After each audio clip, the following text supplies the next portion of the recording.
एक बार की बात है। एक राजा था। एक रात राजा ने एक सपना देखा।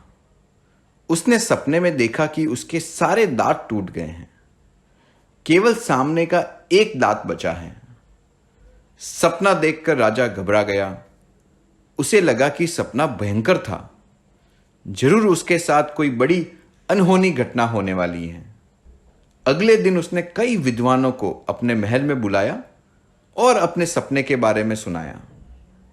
राजा ने कहा, ज्ञानीवर, मैंने सुना है कोई सपना आने वाली घटना का प्रतिफल होता है। आप में से कोई मेरे सपने के प्रतिफल के बारे में बता सकता है तो आगे आए। आगे राजा ने कई विद्वानों को सपने का प्रतिफल जानने के लिए बुलाया, पर कोई तैयार नहीं हुआ।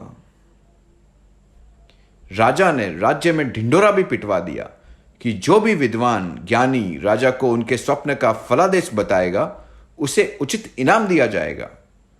कई व्यक्ति दरबार में आए, परंतु कोई भी राजा को सही जवाब से संतुष्ट नहीं कर सका।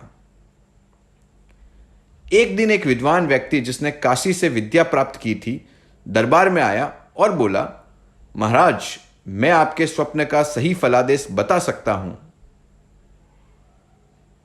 राजा सहित सभी दरबारी जिज्ञासा से उस व्यक्ति की ओर देखने लगे।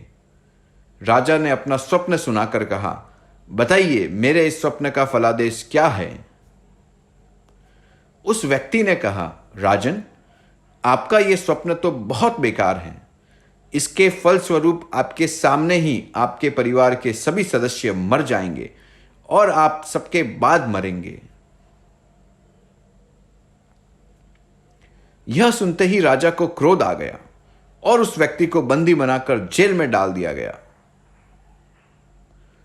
दूसरे दिन एक साधारण सा व्यक्ति दरबार में आया और बोला, राजन, आप अपना स्वप्न मुझे बताइए, मैं उसका सही फलादेश बताने की कोशिश करूंगा।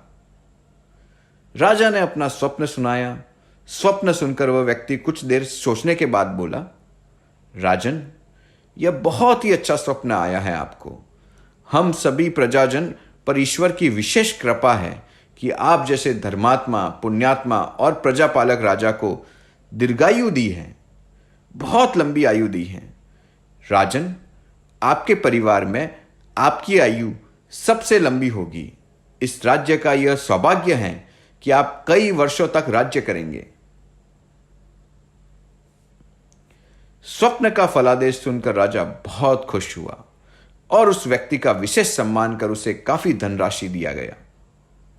दोनों ही व्यक्तियों ने स्वप्न का एक ही फलादेश बताया। दोनों का एक ही मतलब था।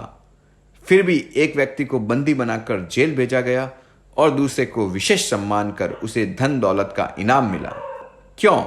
क्योंकि एक व्यक्ति ने महान विद्वान होते हुए भी अपने उत्तर और बोलने में उचित शब्दों का प्रयोग नहीं किया, जबकि दूसरे व्यक्ति ने साधारण होते हुए भी अपने उत्तर और बातचीत में उचित और सही शब्दों का प्रयोग किया। इस कहानी का निष्कर्ष यह है कि हमारी रोज की बोलचाल, बातचीत और व्यवहार में शब्दों का ही विशेष महत्व होता है। उचित सम्मानित शब्दों के प्रयोग और मीठा और सभ्य बोलने के तरीके से दुश्मन के मन में भी प्यार भर जाता है, और ऐसे ही गलत शब्दों के प्रयोग, असभ्य, अमर्यादित व रूखा बोलने के तरीकों से अपनों के दिलों में भी नफरत पैदा हो जाती है।